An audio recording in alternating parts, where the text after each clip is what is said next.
Салам достор, мен силерге бүгүн англис тилиндеги to have жана to has этиши жөнүндө айтып бермекчимин. Негизинен англис тилинде to have же болбосо to has этиши менде же болбосо сизде же дагы бирөөдө бир нерсе бар дегенди түшүндүрөт. To have бир нерсеге ээ болуу деп которулат. Мисал ала кетсек, менде китеп бар. I have a book. Эми биз to have'ди качан колдонобуз да to has'ди качан колдонот экенибизди биринчи түшүнүп алышыбыз керек.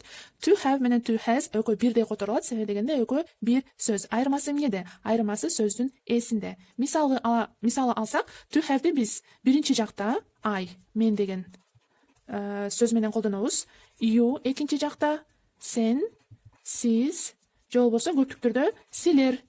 Ошондой эле they, алар, we, биз деген сүйлөмдүн ээлери менен биз have этишин колдонобуз. Ал эми to has боло турган болсо, биз to has'ди үчүнчү жак менен колдонобуз. Үчүнчү жак дегеним кандай? Ал жөнүндө сүйлөп жаткан. Эгер аял адам жөнүндө сүйлөп атсак, she, ал.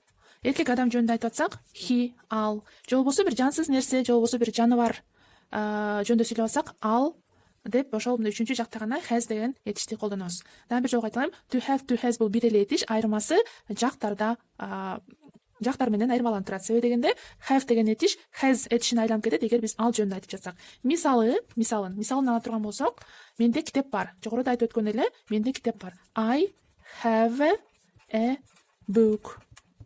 Же болбосо анда китеп бар деп айта турган болсок, анда she have этиши has'га айланып кетет. Себеби дегенде ал жөнүндө айтып атабыз. She has a book.